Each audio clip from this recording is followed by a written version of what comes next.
The red light flashed again and again across the metal walls of the alien ship, and loud alarms echoed through the dark corridors where strange shadows moved quickly, and voices whispered in a strange language that no human had ever heard before. And in the middle of it all, a girl named Lena was dragged by two tall creatures with long arms, sharp claws, and skin looked like black glass under the lights. Lena was weak and bleeding from her forehead and arms, and her legs felt broken, but her eyes were still full of fire and anger and pain, and she did not cry or scream, and she just looked forward without blinking while the aliens pulled her toward a locked chamber made of smooth silver and full of cold light that burned her skin just by touching it. She had been a science intern on the Earthship Nova Star, which was on a peaceful mission to study a strange signal coming from deep space, and the crew had been friendly and kind, and Lena had always dreamed of space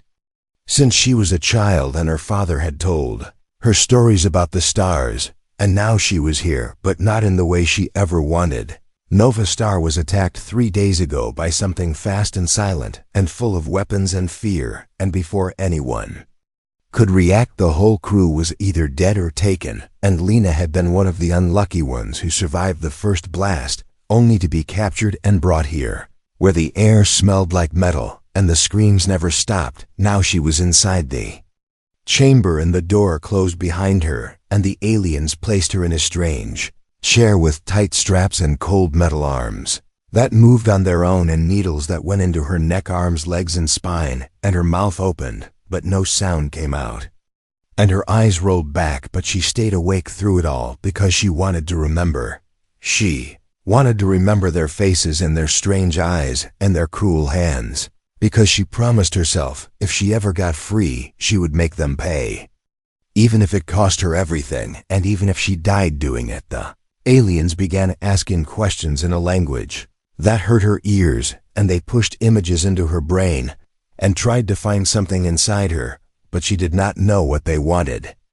And she screamed as something burned inside her chest, and the pain went beyond anything she had ever known. But she still did not give them what they wanted, because she had nothing to give. Minutes passed like hours, and her body started to give up, and her heartbeat slowed down, and her skin turned pale, and her breath stopped, and the machines around her made sharp warning sounds, and the aliens checked her pulse and saw that she was gone, and one of them clicked its teeth and turned away.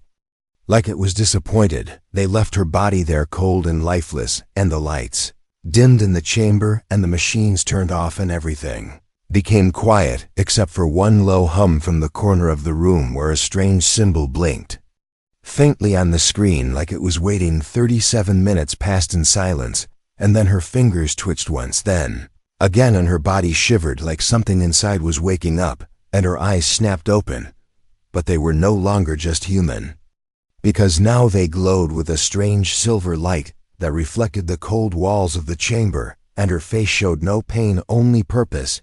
She sat up slowly without help and pulled the wires from her body and stood in the middle of the room with her fists clenched, and something inside her whispered her name like a memory from another life, and her voice was soft but full of something ancient as she said, "I am Lena, and I remember everything." On the other side of the door, the aliens stopped walking as if they felt something was wrong, and one of them reached toward the control panel, but before it could touch the buttons, the chamber lights exploded, and the door bent inward like it had been hit by something strong and impossible. Lena stepped out into the corridor, her body glowing faintly, and the air around her was heavy like thunder before a storm, and the aliens backed away for the first time. Not in control, not confident, not safe, because they saw something in her eyes that they did not expect. She was no longer the girl they had taken from the ship, no longer the weak prisoner they had tortured, no longer the small voice crying for help in the dark. Now she was something more, and something old, and something they could not explain, and she was just getting started. The hallway was silent and cold as Lena walked forward slowly with bare feet touching the smooth alien floor, and her skin shining with a silver glow that pulsed like a heartbeat, and the lights above flickered as if afraid to stay on in her presence, and the two aliens who had once dragged her now stood frozen against the wall with fear in their black eyes and weapons. Shaking in their hands, she looked at them without hate and without mercy. As if they were nothing more than shadows from a dream, she no longer feared, and when one of them raised a gun and pointed it at her, she simply blinked, and the weapon melted in his grip like hot wax, and the alien screamed as the metal burned into his skin and he fell to the ground whimpering in a language Lena now somehow understood. She kept walking as doors opened on their own and the lights bowed in waves, and somewhere deep inside her head, a voice whispered again and again like a river flowing through old stone, and it said, "We are here, we never left, we only slept, and you are the gate, and we will protect you as long as you walk the path." She did not remember the voice from her past, but it felt like home and pain and truth all mixed together, and with every step her mind opened more and more, like a book that had been locked for years, and now revealed its pages one by one, and inside were things she did not understand yet still knew were hers. She reached a chamber filled with screens showing alien text and stars and strange symbols, and as she walked in, the machines turned on without touch and the lights formed a circle around her, and the voice inside her head spoke louder, now saying, "Access granted. Subject identified, activating sequence protocol."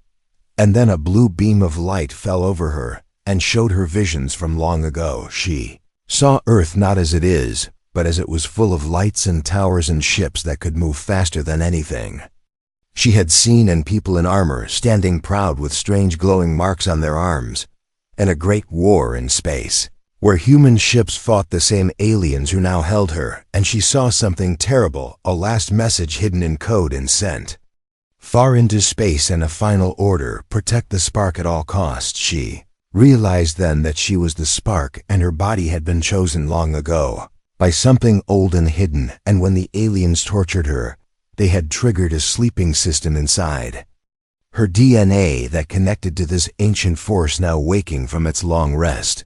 Door behind her opened and a group of aliens entered with weapons raised and fear in their movements, and they shouted orders at her, and she raised her hands slowly and spoke in their language without thinking and said, "Do not come closer or you will fall like the others."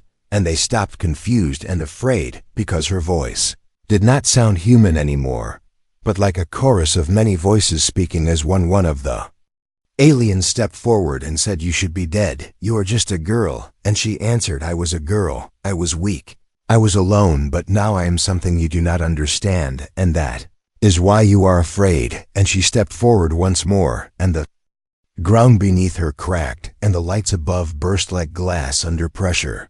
Machines in the room began to change their shape and move as if alive, and they formed a map of the galaxy above her head with one bright point blinking in red. And the voice said, "Target located, memory unlocked, prepare for return to origin." And Lena looked at the red point and felt something calling her home, but not to Earth, to something else hidden beyond the stars. She turned to the screens and raised her hand, and the symbols shifted and obeyed, and she saw files written in old Earth code and one word repeated again and again: "Sleeper, sleeper, sleeper." And next to it, a name she had never heard but knew was hers: Lena 07.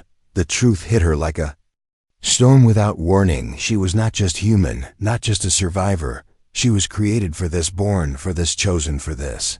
And her death had been the key that opened the door, and now the door would not close again. Alarms started to ring across the ship, and voices shouted over speakers in panic, and the floor vibrated as the ship moved through space, trying to escape something or someone. But Lena did not move, because she was not afraid anymore, and because she knew that she was the danger. Now one of the screens showed a message in red that said, "Warning, internal systems breached, unknown program active." And the voice in her mind said gently, "You are not alone. We will guide you, we will fight with you. We are the lost memory of your people, and we have waited long enough." She stepped into the center of the room and let the machines surround her as the map above changed and showed more red lights across the stars, and each one a place where her kind had once lived and lost, and now maybe could return. The door opened once more, and this time a human face stepped in wearing alien armor and eyes wide with shock, and Lena stared at him and said quietly, "You are from Earth?" And he nodded slowly and said, "We thought you were just a myth." And she smiled with no joy and said, "No, I am not a myth, I am the beginning." The man stood at the door in silence as if time itself had frozen, and behind him the alarms still screamed and the ship shook from something outside, but he did not move and his eyes stayed fixed on Lena, who stood tall in the center of the glowing room with silver light around her like fire that did not burn, and between them something passed not in words but in memory. Like a thread pulled from a forgotten dream, he was human but changed, his body marked with scars and armor that looked alien and Earth made together, and he spoke with a voice deep and careful like someone who had been afraid for too long and now found hope in the shape of a girl who should not exist. And he said softly, "We heard stories of you from the old code, from whispers in broken ships, from dying machines who spoke your name before they shut down forever." Lena watched him and felt no fear because something inside her now understood his words, not just from his mouth but from his soul, and she said, "You carry the memory of Earth like I do." And he nodded and stepped closer, still watching her like a soldier in front of a legend, and said, "They told us one day a spark would rise again and burn away the darkness, and maybe now the time has come." She reached out her hand and he took it slowly, and when their skin touched, the ship responded as if their connection awakened something greater, and the walls pulsed with a deep blue light, and the symbols above them changed, showing not just stars but faces and moments and battles long gone, and all of them filled with the sound of one word: again and again. Awaken. The voice in her head returned louder now and filled with strength, and it said, "You are not one, you are many. You are the echo of a forgotten war and the seed of a future still waiting to be born, and we are your memory, your shield, your fire, and with you we shall rise again." Lena closed her eyes and let the voice show her more, and suddenly she was not standing in a ship but floating in space, watching Earth from far away as it burned in fire long ago, and the skies filled with ships like dark birds, and human voices crying and fighting and building and falling and always coming back again. And she saw herself in many forms and many times, like her soul had walked these paths before and now returned one last time to finish what others could not. She opened her eyes, and the man was kneeling in front of her, not in worship but in understanding, and he said, "I am Kale, born on Mars, raised in the shadows. I have waited all my life for this moment, and now I will follow you to the end." And Lena said, "Then rise, Kale, and stand beside me, because I will not walk this road alone."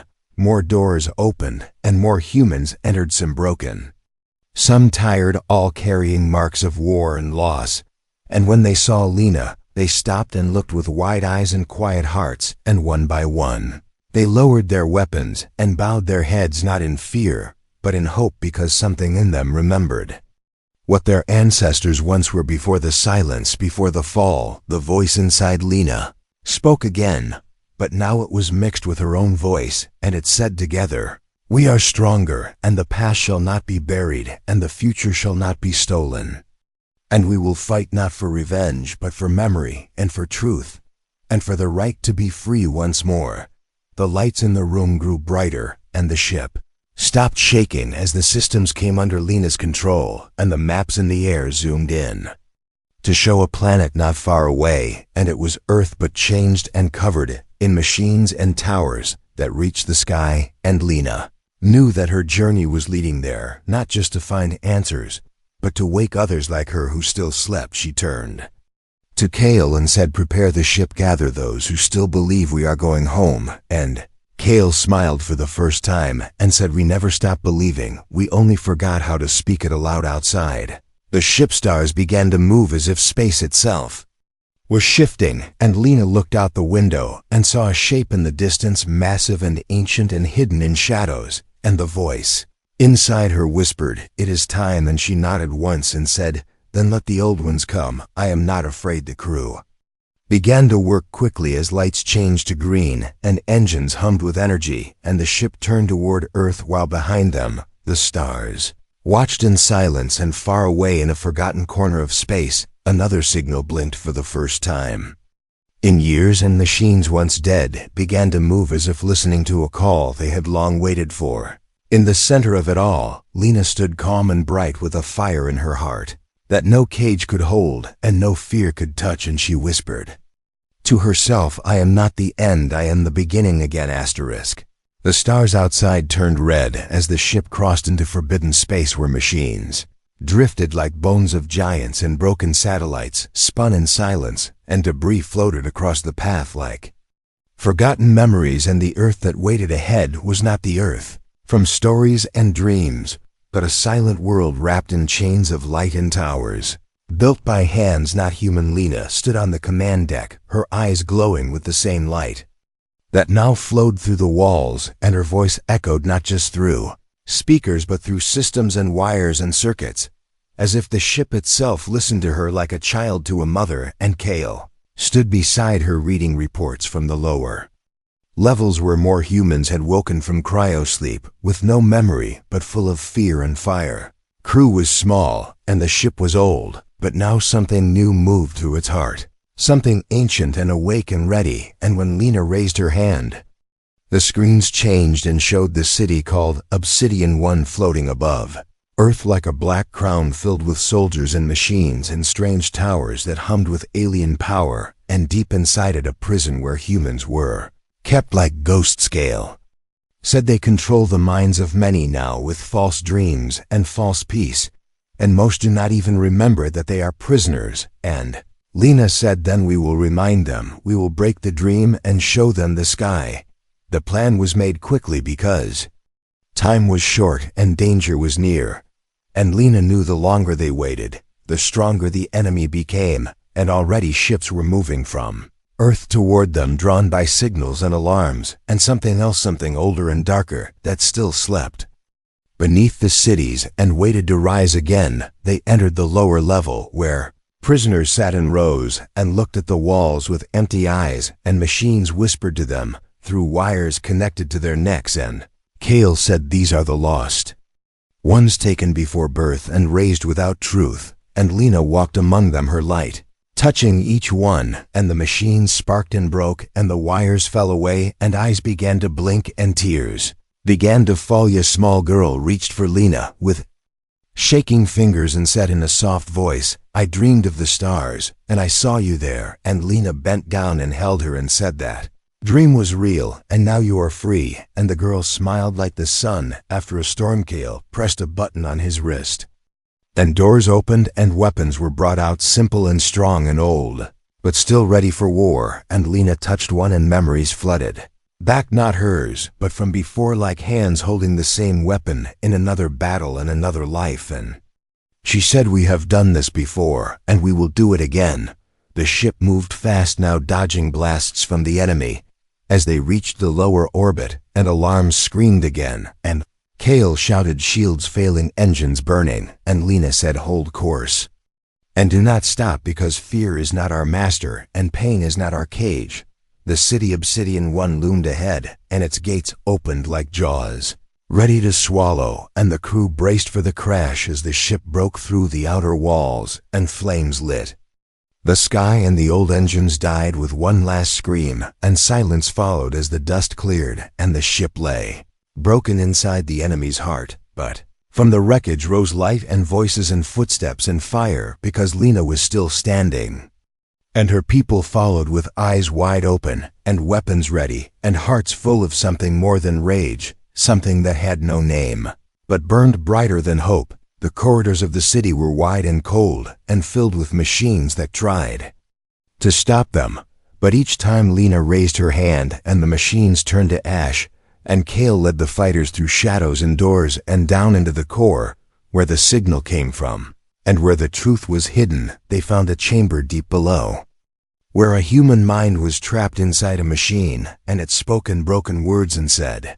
"I am code, I am voice, I was once free." And Lena said, "We are here to free you again." And the machine said, "Then awaken the others and break the circle and end the Silence. Lena reached into the machine with her hand, and light poured out and screens shattered, and across the city alarms turned to silence as the control broke and millions of minds blinked and gasped and remembered who they were and what had been taken. Outside, the sky turned bright as more ships came, not to fight, but to follow, because they saw the signal and felt the change. And across Earth, towers fell and machines stopped, and voices rose not in fear but in song. And Kale stood on the edge of the city and looked at the horizon and said, "The uprising has begun." And Lena stood beside him and said, "Not uprising, awakening." Smoke still rose from the towers of Obsidian One as the sun broke through the clouds for the first time in years, and the ground shook with the footsteps of people who had just remembered how to walk and how to breathe and how to speak their names again. And in the center of the ruined city, Lena stood like a flame that would not die, and her eyes held a storm that no wind could move. She had not slept since the battle began, and yet she did not grow tired, because something ancient now moved inside her, and it whispered, always in a voice both calm and wild, and it said, "We have waited, and we have watched, and now the fire must rise and the chain must break, and the end must come before the new beginning can grow." Kale walked beside her, with new scars on his arms and a calm fire in his chest, and he said, "We have won the city, but Earth is wide, and the sky is full of enemies." And Lena said, "Then we will rise higher than the sky, and strike faster than fear, and deeper than memory." And Kale nodded without another word, because he knew this was no longer a simple fight. They returned to the heart of the city, where the old machine still whispered, and where files long hidden now lay, open and glowing with symbols written in code made by humans who lived before the silence and lost everything to keep the truth alive. And Lena placed her hand on the panel, and the voice inside her said one word with force so strong the walls trembled, and that word was protocol. Everything around her froze as if time had paused to listen, and the lights above shifted to red, and the ground opened below her feet, and a new chamber revealed itself, filled with mirrors that did not show faces but futures, and at the center a black cube pulsing like a heart made of stars. And she stepped toward it without fear and placed both hands upon it. Voice returned, now stronger and clearer than ever, and it said, "Revenge protocol active, initiate sequence, unlock memory stream." And Lena gasped as visions struck her mind like thunder, and she saw herself standing in front of 1,000 ships, all marked with the same symbol that now burned on her palm. And she saw a war so wide it wrapped the stars, and a peace so short it vanished like smoke. The cube melted into her skin and vanished, and something deep inside her cracked and rebuilt, and the light in her eyes grew so bright even Kale stepped back and said softly, "What have you become?" And Lena answered, not with pride or fear, but with purpose.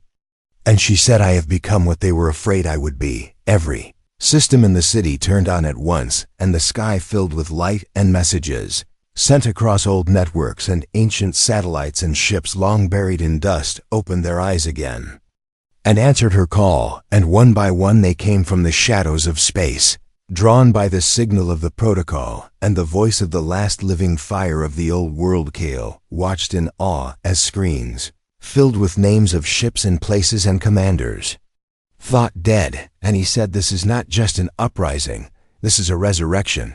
And Lena looked at him and said, "It is not over, because the ones who did this still rule the stars, and they will come for us, and they will burn every world we touch unless we strike first." Across the planet, humans woke from dreams made by machines, and they looked to the sky and saw hope written in fire. And they rose not with hatred but with memory, and not with revenge but with justice, and they began to march toward the cities where the false peace still held, and the towers still whispered lies. The enemy saw the signal too, and they moved quickly from their deep space stations and hidden moons, and sent their strongest ships to silence the fire before it could spread. And Lena stood in the highest tower of Obsidian One and watched them come and said, "Let them come, let them see what we have become." Kale brought the message from the edge of the network and said, "The Supreme Command is awake, and they have launched a weapon older than time, and Lena turned her eyes to the stars and said, then we must awaken something even older, something buried not in space, but in blood and memory and truth. She walked to the chamber below the city where a secret vault held the final key, and as she stepped inside, the walls glowed with her presence and opened without command, and inside was a suit of armor not made by hands, but by thought and flame and time, and when she wore it, the ship above responded with a sound like thunder, and the voice said, protocol complete, all systems ready for engagement. She rose into the sky with her people behind her and the stars waiting ahead, and she said, this is not war, this is remembrance, and the light around her turned gold, and the first ships lifted from the ground like birds waking from a long dark sleep, and as the stars began to move and the air turned quiet, Kale looked up and said, she is no longer just a girl, she is a weapon built by memory and born from fire, and now the galaxy will remember what it means to fear the forgotten asterisk. The sky above burned with silver light as ships, once lost, now flew again in perfect lines, cutting through clouds like blades of memory, and below them the ground shook as towers fell and cities cried, and humans opened their eyes to a world they had forgotten, and in the center of it all, Lena stood like a star made of fire and promise, wearing armor that pulsed with energy older than history and brighter than the bow. First sunrise, she did not speak because the voice within her now spoke for her through systems and screens and minds that had once been silent everywhere. Her message spread like wind over dry leaves, awakening sparks buried under dust and time. And across Earth, humans began to rise, not as soldiers, not as rebels, but as something new and something true. Kale stood at the edge of the control chamber, watching as the old world burned and the new one crawled from its ashes, and he said softly, we are going home. And Lena turned to him, her eyes no longer silver but gold and burning, and she said, we never left, only forgot the way back. They entered the main ship, once a graveyard, now reborn and powered by a core taken from the ruins of Obsidian One, and as they rose into orbit, the Earth below looked both beautiful and broken, like a song that had lost its final note. And Kale said, what do we do if they do not remember who they are? And Lena said, then we remind them with truth, with light, with pain if we must, but we will remind them. The cities ahead were not like the others. They were clean and perfect, and full of peace that was false, and smiles that were controlled, and lives that were watched, and in the center of the largest one stood the throne tower built by the Supreme Command, where the first chain had been placed and where the last lock would be broken. Lena closed her eyes and reached into the stars with her mind, and ships moved without orders, and lights changed without commands, and the systems of Earth that had once served the enemy now turned slowly toward her. And Kale watched with awe and said, you are not leading them, you are becoming them. And Lena said, I do not lead, I carry them, I remember them, I am there. Voice. They landed in silence on the edge of the capital, and no alarm sounded, because the systems were blind to her, now as if even the machines had begun to doubt their masters. And Lena stepped out onto the black stone path, and the people there stopped walking and turned and stared with eyes full of confusion and fear and hope, and something older than all three. She raised her hand, and the ground beneath her feet shifted, and symbols appeared glowing bright red, and the voice inside her spoke again, not in words but in memory and pain and light.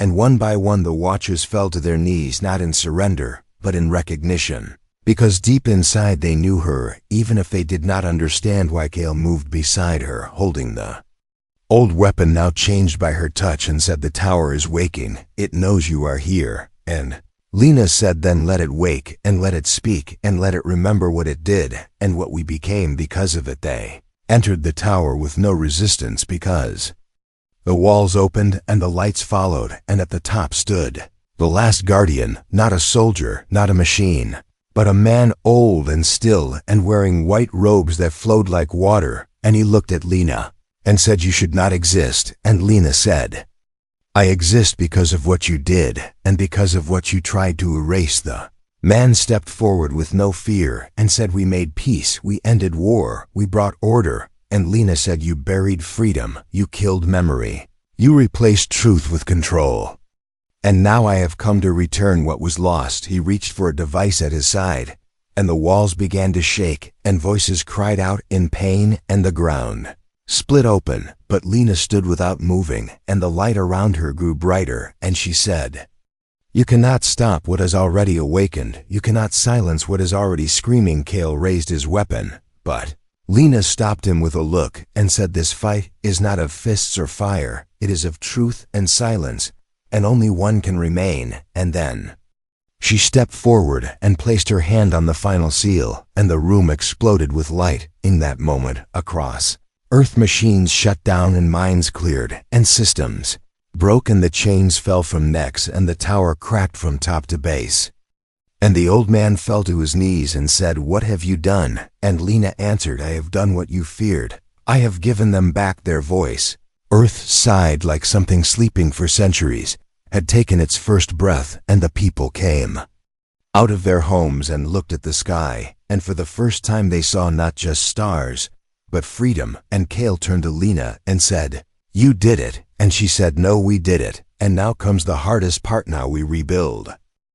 The wind carried dust across the broken towers of the old cities, and light filtered through the clouds, as if the sky itself was waking from a long dark sleep, and the people below stood in silence, with their eyes turned upward, watching as the stars above began to move in patterns not seen for generations. And in the heart of it all stood Lena. Her armor cracked, her hands bruised, her breath steady, and her voice calm like a river cutting through stone. The supreme command had fallen, but the war was not over, because in the deep corners of space old enemies still waited, still watched, still built, and now they stirred as the signal reached them, and their machines blinked awake with red eyes, and their ships rose from the shadows with engines full of silence and hate, and they came not to conquer, but to erase. Gale stood beside Lena, reading reports from the outer systems, where resistance cells were forming, where long-lost colonies were rising, where forgotten outposts now